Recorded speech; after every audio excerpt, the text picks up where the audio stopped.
Hello, how's it going? Welcome back to the Football Diary podcast. The Premier League's back. Cannot wait to see how this plays out because the first day is always a weird one, isn't it?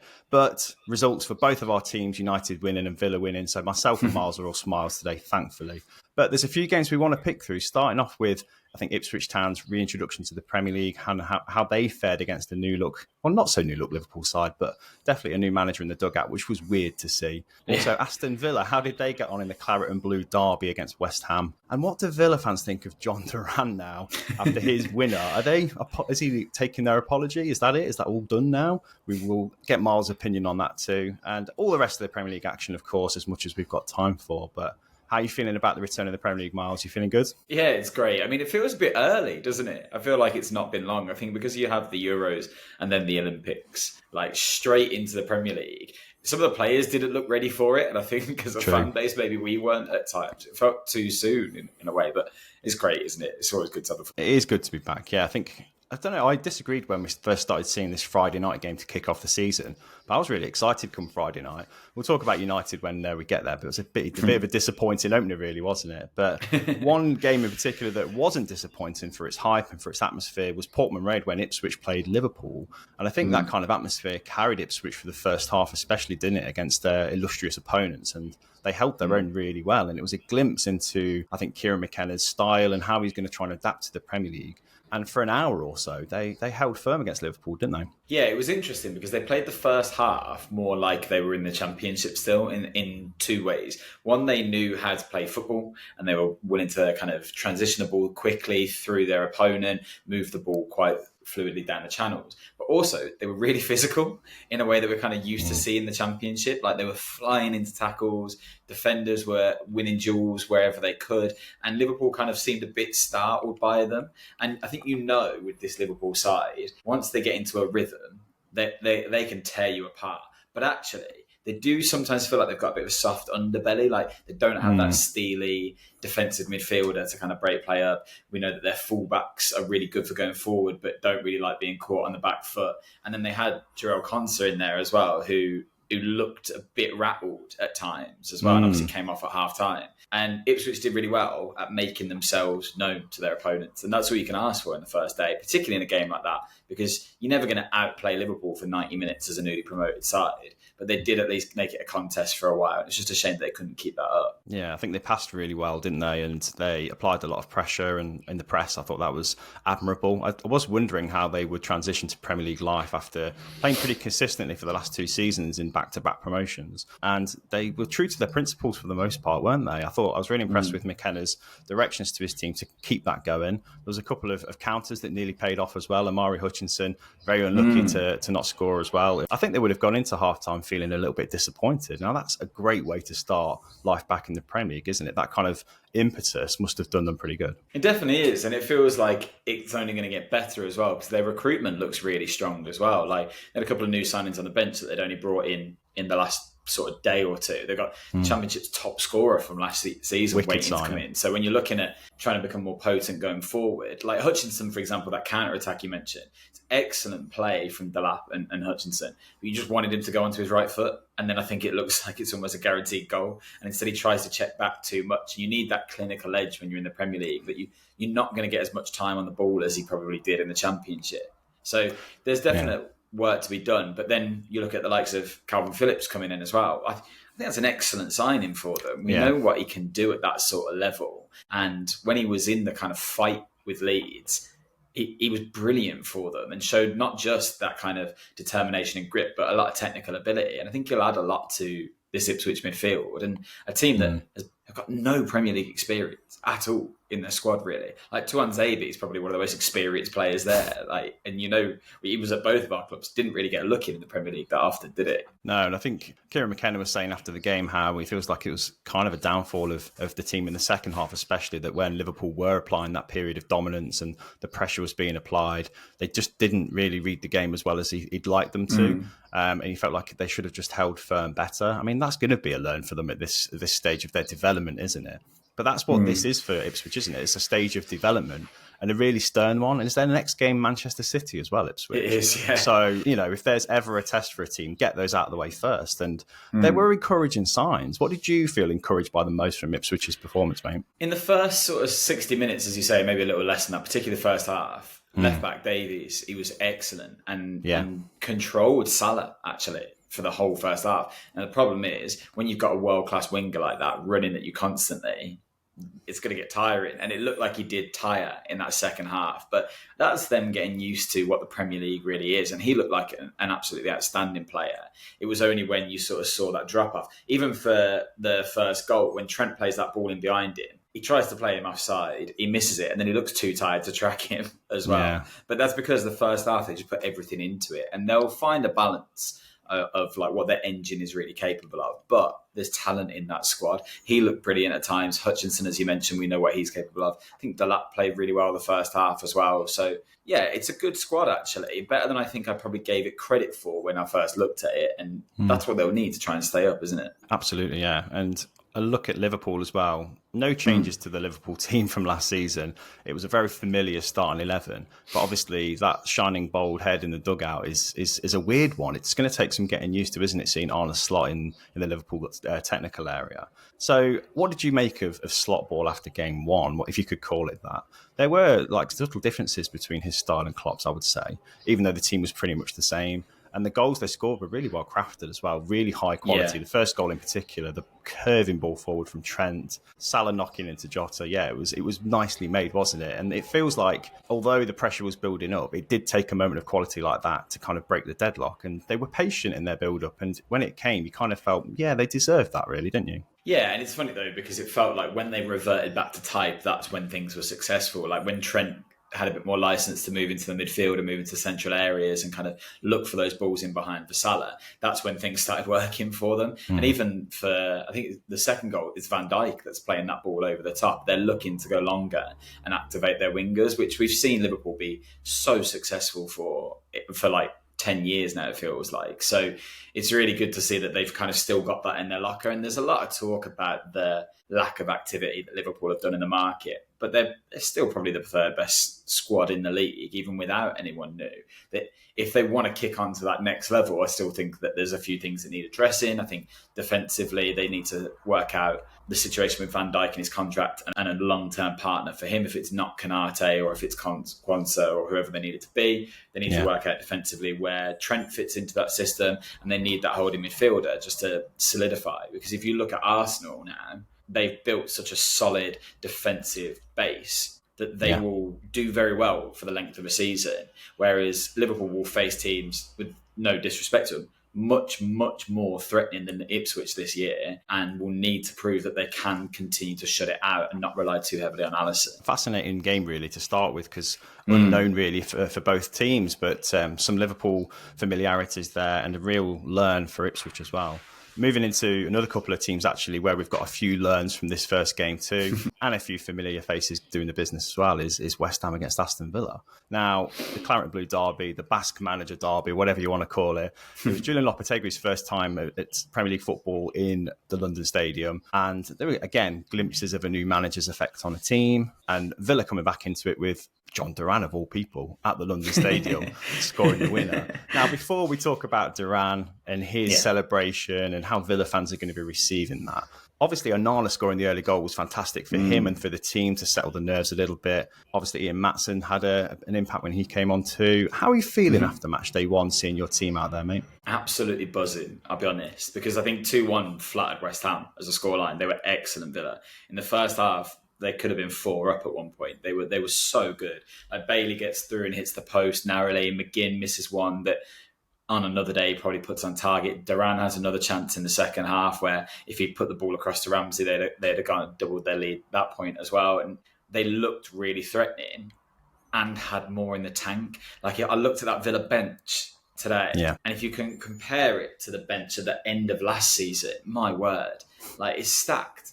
And I think a lot of people will be wondering whether Villa can compete in the league again with the Champions League schedule changing and with them being there. But yeah, they definitely can on the basis of this and what that squad has in it. And we've not even finished our business. We've not even introduced a lot of the new signings, and we still had options. Like Ramsey, I thought, came off the bench and changed the game in a lot of ways in that second half. And it's a player that a lot of people will have forgotten about because of his injuries last year. But what a talent he is. Like, he's an incredible player, and he could really fulfill a massive role for Villa this year. So I felt really encouraged watching them. I think when you consider a lot of them haven't had any pre-season minutes because they're on international duty. Like Watkins played 65 minutes. I don't think anyone would have expected that of him necessarily. I think Konsa looked excellent, played all 90, was brilliant towards the end of the game, put himself on the line to stop Souček from scoring, which was fantastic. It's really encouraging. I thought it was a really, really good performance, definitely. Let's talk about the Onana performance then as well. Obviously, the early goal would have been great for him, but I was curious to see how we'd slot into that Villa midfield. I thought he did brilliantly. I thought midfield was where this game was going to be won or lost, I think, for Villa, and they made it a no contest, really. Him and Tielemans as well linked up for the goal too, so loads of positives there, surely. Yeah, I think it's good with Onana because there's a bit of an underestimated quality to him because he's kind of come from Everton. He's 6'5", he's quite young. I think a lot of people expect him to just be a raw physical presence. And obviously for the goal, that's what wins for him. He's incredibly strong. He's incredibly athletic, and that worked in his favour. But actually, you also saw in this game how well he reads the game, and playing alongside someone of Tielemans' quality, who obviously knows very well from international duty as well. I think it brought the best out in him, and it'd be really good to see that balance. I think a lot of people are kind of questioning how he replaces Luiz, but he doesn't. Tielemans replaces Luiz, really. Nano's a different profile of midfielder. He's probably more like the Kamara player that we're missing at the moment with the injury. And I think he's got to take this first sort of spell of the season where Kamara is injured with both hands and prove his worth. And he did. He was man of the match. He won all his duels, really. He was excellent. Great presence up and down the pitch. And to take a goal like that, I mean, you must have seen the still photo of Areola as coming in for that header, just in pure panic mode. It was brilliant. poor defending from West Ham, awful defending from them, but he took it well, so I'm happy for him. You're right. I'm going to go back to what you touched on just a minute ago about the questions being asked about the squad depth for Villa to carry out a Champions League campaign, and there's a lot of talk about pointing to Newcastle's example and how they didn't really cope, but the freakish amount of injuries they had is a rare occurrence, and I know Villa struggle with their own. But even barring an injury crisis, touch wood, that won't happen for you guys. But they still look like they're fairly deep in most positions, don't they? And even the players they brought in have either replaced similar profile players, and the talent ID's been really successful, I think, from the recruitment team. So are you feeling any anxiety about the squad depth going into a Champions League campaign for the first time? There's a couple of positions we definitely still need to address. I think if we bring in Gertrude for right back or right-sided centre-back, that'd be excellent. We don't have a lot of centre-backs, really. You've got Mings and Torres on the left, and at the moment, it's Konsa and Carlos on the right, but Carlos might go. Now, Bogart's just signed a new deal, which is good. Obviously, Emery's seen a lot of him in pre-season and probably trusts him to fulfill a role. But I do think, ultimately, the aim was to try and move Konsa out to the right-back position. And at the moment, we're playing Matty Cash there, who unfortunately gave a penalty away in this game. It was never a penalty. We've not even talked about it yet. It was never a penalty. He wins. It's an odd one. It's an odd one, isn't it? I thought it was ridiculous for the VAR to look at it and not say, come on, you need to see the contact he's made here. Like, they come together, yes, but what's he supposed to do? He gets to the ball first. That's fine. He does, yeah. I feel bad for Matty Cash. I saw earlier, since he made his debut for Villa at the Premier League, no player has given away more penalties than Matty Cash. He's given away 6. Wow. Which makes him sound really clumsy. But I'll be honest, I feel like I can remember 3 of them not really being penalties. I feel a bit bad for him. Just really unlucky then by the sound of it. I think so. But in terms of depth, like that's an area I'd like to look at. That right-sided centre-back or right-back. And if we bring in Gertrude, that kind of solves that problem excellently. Obviously, we've pushed for Felix all summer and not got him. So you wonder whether they'll go for that kind of support striker role. But let's not forget, Buendia's back. And the way Ramsey came off the bench, he can fill that role. We had on the pitch at the same time Ramsey and Rodgers in this game. And we've not really seen that yet. kind of assume that they'll fulfill the same role, and they were able to both play together, and that looks great. So there is still depth there. Maybe letting Archer go means we're one striker light as well, but I wouldn't be surprised if we got Gertrude done and then we looked at the loan market before the end of the window and saw if there was anyone we could bring in just to kind of add that depth. But that is the difference. When Newcastle did it last year, the injuries were awful. Of course they were, but Newcastle have got a very good starting 11 and in most areas. But their depth isn't good. I think any Newcastle fan will say that even if they've got a fully fit squad, they don't have a lot of options.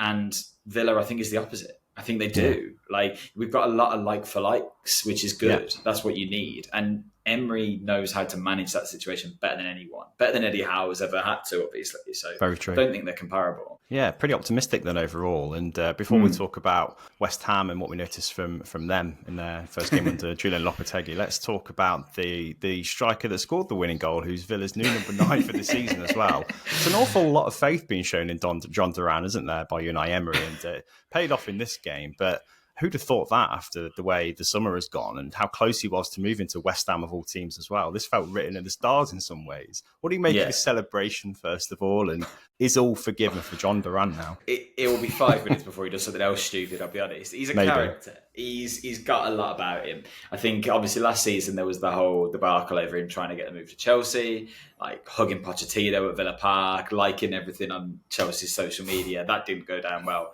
That move fell through. Then he does it with West Ham and he throws at the Ironside and Villa fans are obviously outraged. Somehow he gets the number 9. I don't know where that happened. Obviously, Onana took his number and I think everyone thought he was going, and then the valuation wasn't met. He is a really talented player. He's not complete yet. He's still got a lot of work to do, but Villa value him very highly, and you saw why today at the weekend. He came on, he got the winner. He was clinical when he needed to be, and if that can be harnessed and coached by someone like Emery, he can go on to be an absolutely excellent number 9 at Premier League level. So it's a funny one. You've got to stick by him while he's there. I think you could see there was a bit of an awkwardness about it when he did score. He was determined to score, I think.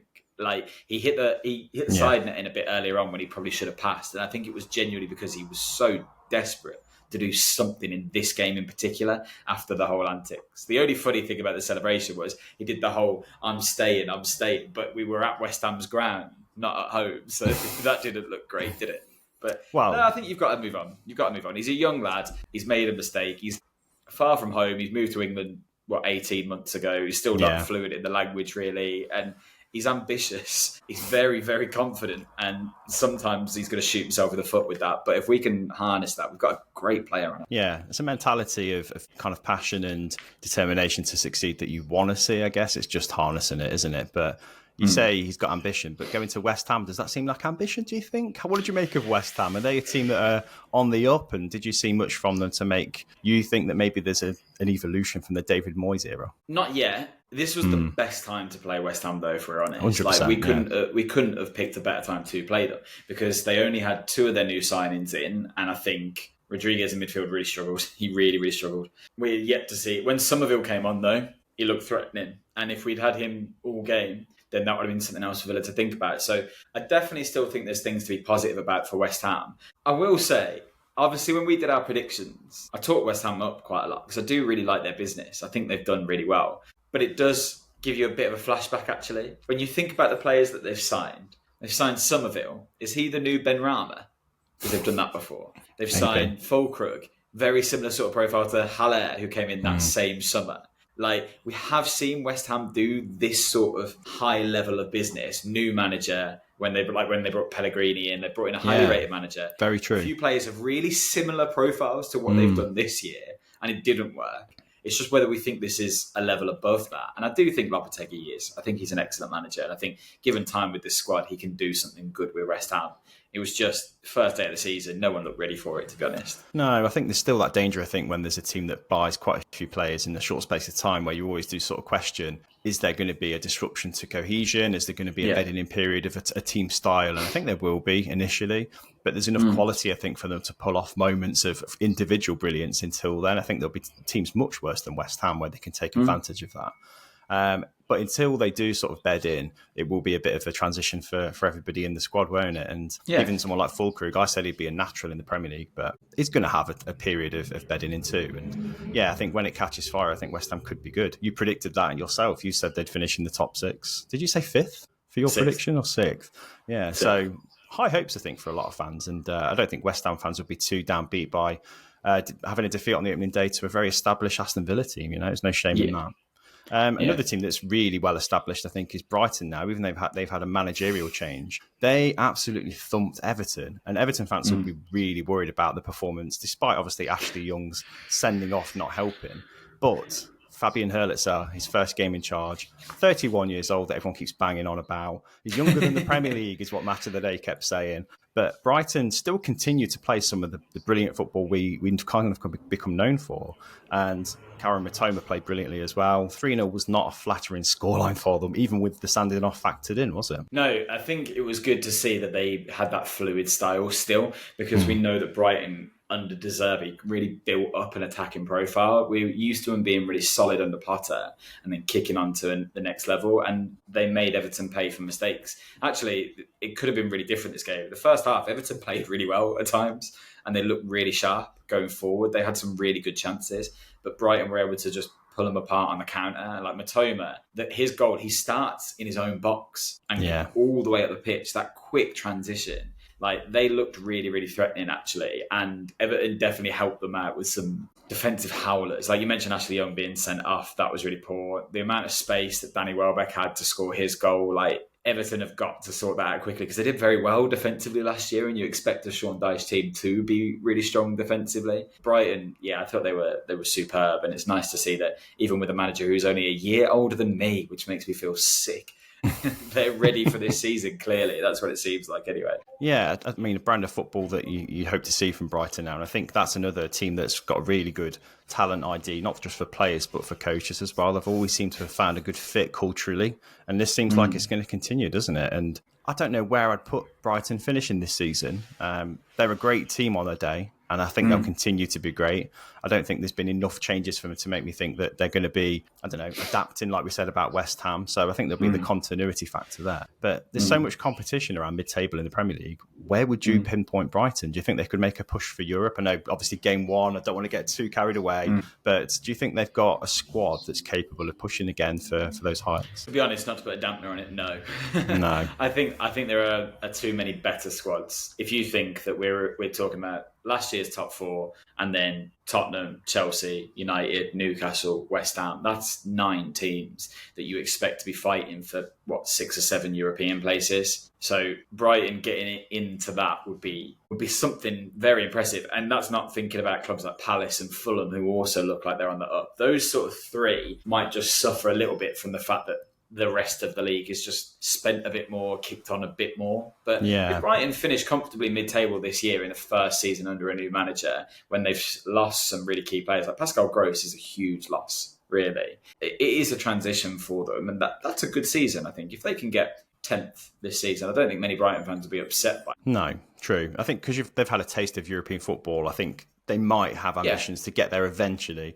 But the Premier League is very competitive this year for those positions just below the top 6, isn't it? And I don't think I don't doubt they'll be one of them teams competing to kind of push for top 6 in the next couple of years. But a great start for a new era.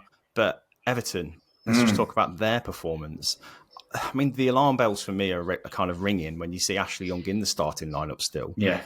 Dwight McNeil still starting. Michael Keane still starting. These are all players that have proven to be not that good of quality in the last couple of seasons. Keane especially, Young especially, great in the day, but are they still going to be good enough to start Premier League games for Everton? Maybe a bit harsh on Dwight McNeil. No, I don't know. He's not next level, is he? Do you know what I mean? No, how many teams in the top 10 would sign him? Do you know what? I'll tell you, I was impressed with though. Tim Irabuminen, who's come from Villa, he was one of their best players. Fantastic. No, I don't know. It's weird with Everton. Both me and you in our preview show both said, no, they'll be absolutely fine this year. Look at how well they actually did last year without the points deductions. They were excellent. And they look, it's one game. They look terrible. They look really, really poor in that second half. First half, they played well, but they just weren't clinical enough. And we know that about Everton. Calvert-Lewin's not the most clinical striker in the world. Their wingers aren't necessarily massive sources of goals. I mean, Harrison looks electric on the ball sometimes, but you just need a bit more output from them. So I don't look at this and go, yeah, this could be a long season for Everton still. I still stand by what we said, but they can't afford many more performances like that, can they? No, I think because it was at home as well, you almost feel like it's like magnified even more. And even before the sending off, I wasn't that struck by them. They didn't look threatening. And like you say, they looked a bit toothless up front. I mean, they had their chances, definitely. But I think in terms of touches in the opposition box, they were far behind Brighton. Brighton have got that capability of getting in behind and, going down the wings and attacking at pace. I didn't feel at any point that Everton had that similar kind of threat, and Brighton, for the most part, were quite comfortable. That's worrying for me, that even now they've not evolved enough to kind of threaten against Brighton, and who should be their equal, you'd imagine, on paper. Yeah, Sean Dyche was obviously livid about the penalty being overturned. It wasn't a penalty, though, was it? No. Did you think it was a penalty? No. He made contact with Dunk, didn't he? You watch it first time and think, would I have given that if I was the referee on the pitch in live play? Your first reaction is no. But when you've watched it a couple of times and you're still like, I don't know what the complaints are, there's not a penalty. Yeah, I do think for Everton, they've signed some good players this summer, and obviously a lot of them have still got to come into the team as well, and we will see them develop. This was a poor result, and it was a poor performance. They just need to make sure that they don't get into an early season rut, because once they get a couple of wins, I think we could see a lot of momentum. We saw it last year with Everton. They went on runs. They weren't consistent throughout the whole season, but when they first had that points deduction, they had that massive run where they won loads of games, and it feels like confidence builds at that place, and actually the fans get really excited, and that lifts the whole place, and they're capable of doing that. I think the same will happen this season, as long as they don't go on a slide at the start. That could be really challenging. I find that as well, when you talk about momentum, I think momentum does work in the opposite way for them as well. When they are in a rut, they struggle to get out of it too. And that happens mid-game. Like the sending off happened and they didn't seem to not like dig their heels in and try and defend for their lives. Felt like it got worse. That's a worrying sign for me. I will say, I joked earlier, that it was too early for the Premier League for us as fans. The standard of football this weekend across the Premier League was very, very poor. It looked too early for a lot of players. A lot of them obviously have missed pre-season because there was a summer tournament. That doesn't always help. A lot of them, there's been a lot of transfer movement recently rather than at the start of the window, so not all of them have had time to bed in. But I watched a lot of football over the weekend, watched the highlights for any games that I didn't watch. And there wasn't really a team that I looked at and went, you've got it, you're ready. Brighton were probably up there. Villa were probably up there. But even Arsenal won comfortably. I'm sure we'll talk about it in a bit, but weren't their usual standard because they look like, we've just come back from pre-season. And we'll see. All of these teams will grow into it right now. That's why I don't look at Everton's result and go, they're in trouble. Fair enough. I was not blowing it out of proportion. I just think devil's advocate, they're one of those teams that you think could slide if they got into a rut. Yeah. But we'll see how it goes. It was a game that went against them in so many different areas, against a very good Brighton team. But you touched on Arsenal there. We'll talk about them now because our pre-season favourites for the title were Arsenal. As you said, looked a little bit lethargic at times, like many teams. Man City also won their in game 2. So they had to really assume that was going to happen and take the initiative on game 1. Last season, they went on, obviously, an incredible start to the season 2. So a lot of things riding on this game going well. And it did. Saka and Havertz in particular. Fantastic link up between them. Saka does what Saka does with that first goal, with his goal. Havertz is looking more like a centre forward now than ever. Really impressive going forward, Arsenal. Yeah, it's weird, isn't it? Because they keep a clean sheet, but David Raya is far busier than he normally is. And we're swapping things around. You're normally talking about a really solid base, and then what have they got up front? And actually, Havertz was excellent. I thought he caused Wolves a lot of problems. He probably could have done better at times. He has that one where he skews it wide, and you'd think a more natural number 9 probably buries it. But his movement and his header is so strong. That's what he can bring. And with someone like Saka, it feels like every year he's just getting better and better still. I think we forget how young Saka is really, and that he's nowhere near his peak still, because he's been putting up ridiculous numbers now for a good few years, but he's still a very young player.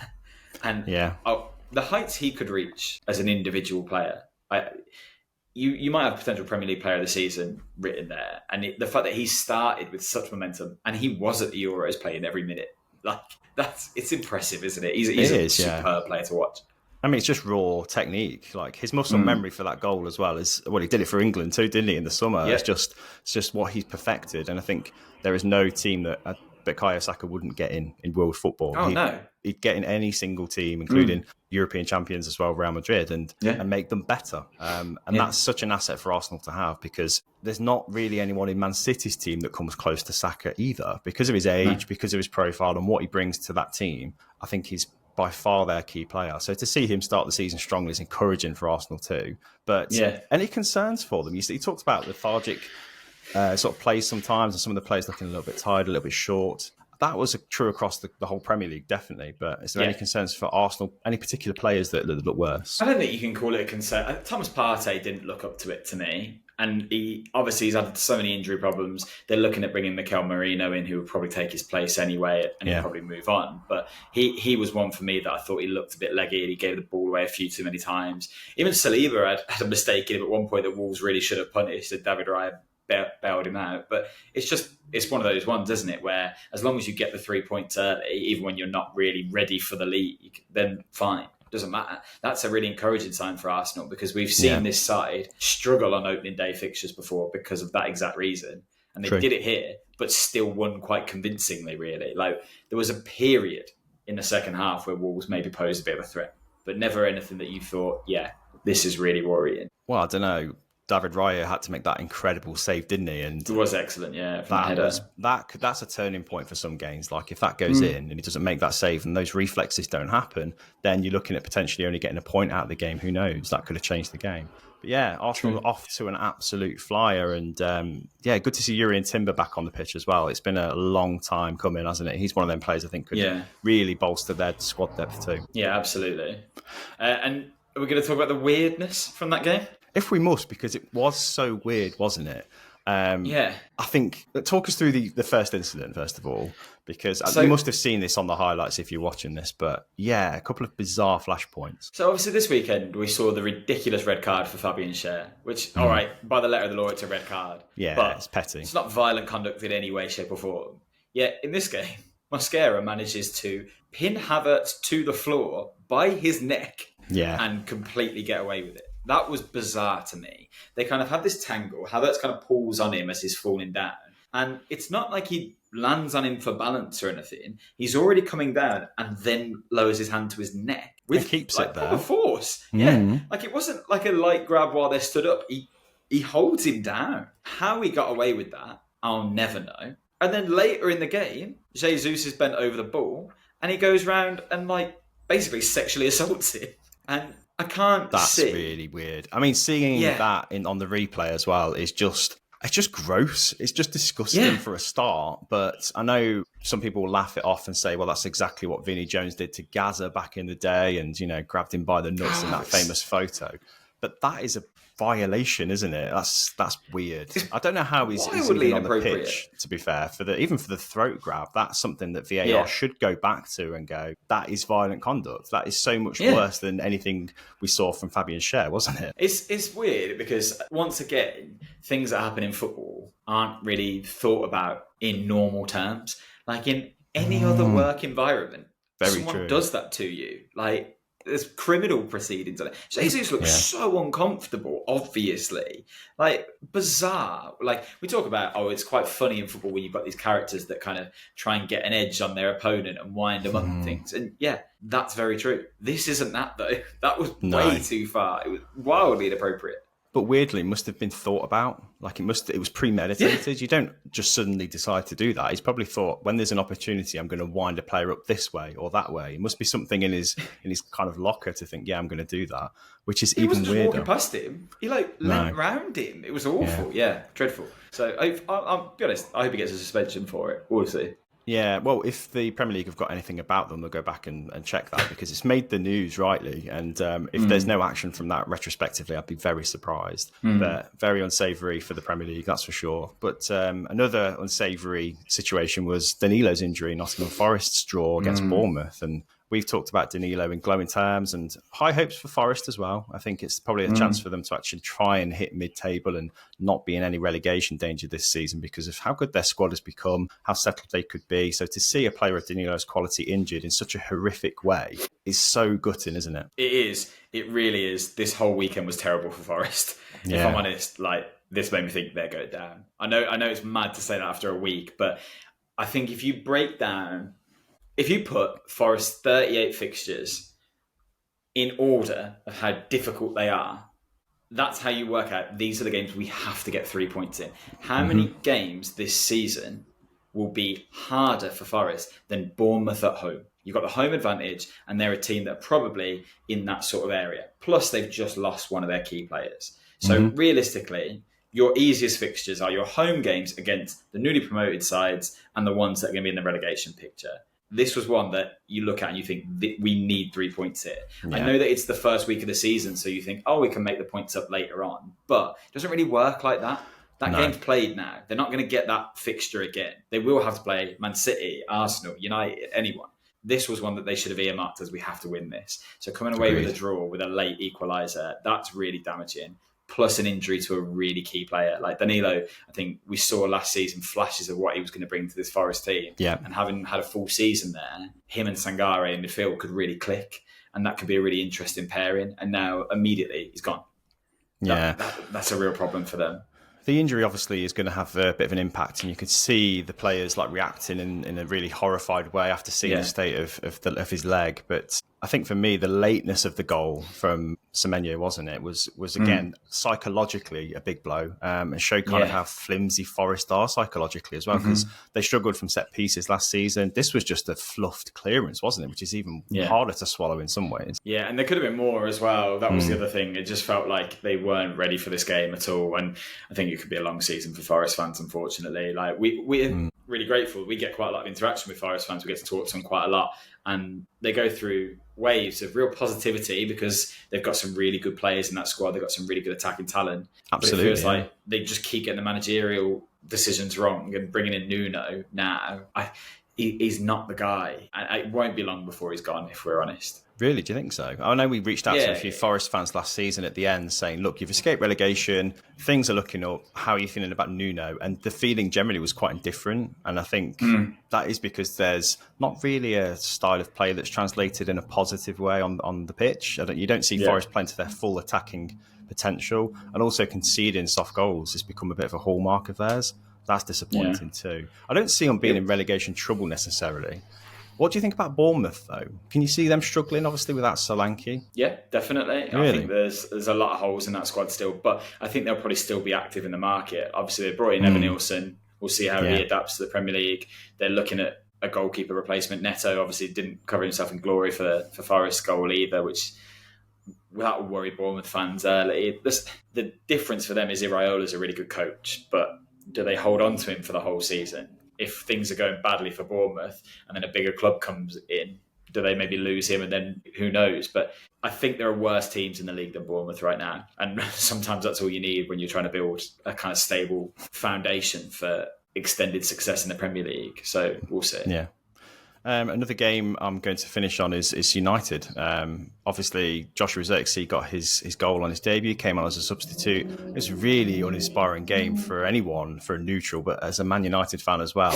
It's a difficult watch. It was hard. Both teams looked a little bit bereft of ideas, I thought. There were some passages of play from United that looked good, but when Zirkzee came on, I thought he occupied defenders really, really well, and we know that's what he did for Bologna. But to see him receive the ball with his back to goal and to lay off passes with one touch was great to see. And I think positioning himself for that goal as well was no more than he deserved, really. I thought it was a really impressive cameo. Yeah, it was. The most impressive thing to me was how confident he was, because United haven't always been necessarily the ground to go to as a new player and kind of hit the ground running. It took Hojlund a bit of time. There's been a lot of high-profile players go and kind of seen their careers on a downward spiral. He went in and took on the occasion like it was nothing, didn't he? I think he looked brilliant. He was willing to take players on. He was doing little tricks and flicks in the middle, but it was always controlled. It wasn't showboaty. And I think when he scored, the commentary was very I don't think he really gave him credit enough of like, oh, he just got something on it. Actually, it looks like a really good controlled finish. Like, Very he manages deliberate, to get himself great striker play. Like, he got himself into exactly the right position, pushed the ball in the right direction. I think it was superb. So that'll be encouraging to United, but it might be the only thing, because I left it thinking there was still so many questions. I think Mason Mount doesn't look like he fits this system. I really wonder where he kind of comes in now. Yeah, I agree. I think the midfield had certain qualities that looked really good. Like Casemiro's movement was so much better. Yeah. And he looked far more physical, but his passing was woeful. Fernandes was really off it until Zirkzee came on, which was interesting. When there was a better player around him, he kind of performed better as well. So we'll see whether they settle later on in the season. But it felt like much of the same again for United. The only difference was Fulham weren't clinical enough. And thankfully, Zirkzee came on and he was. So I don't know, maybe I'm being a bit harsh on him. Yeah, I think you are. I mean, it was a boring watch because both teams sort of cancelled each other out in midfield. And I think we were lucky that they didn't have João Palhinha in there, because I think that could have changed the game if Fulham still had him. But a definite learning curve, I think, for Erik ten Hag. I don't know how many more learning curves he feels he needs about this squad, because he's had a lot of time. And again, the Mason Mount question I raised when we signed him, I was like, we don't need a midfielder, especially not of his character and profile. Yeah. So I'm struggling to see where he fits and how he gets to his best again in this setup, because his position is occupied by other better players currently, isn't it? Yeah, absolutely. And that midfield as a whole still needs addressing, doesn't it?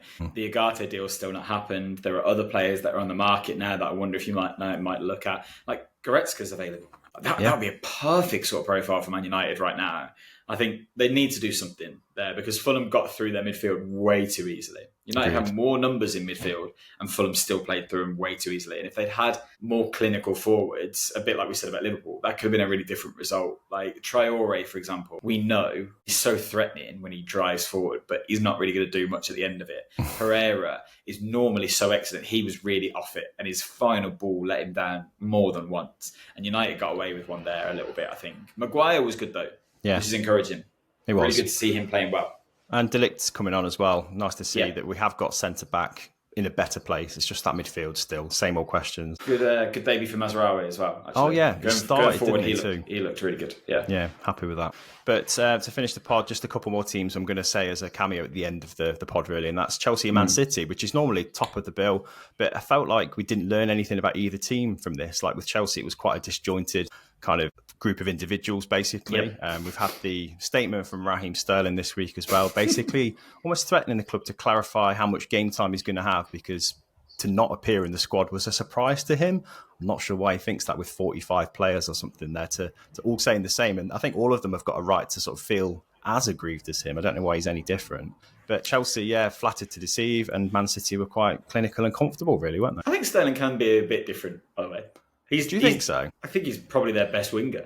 On his day, he's better than Mudryk. He's better than Madueke. He's got... Okay.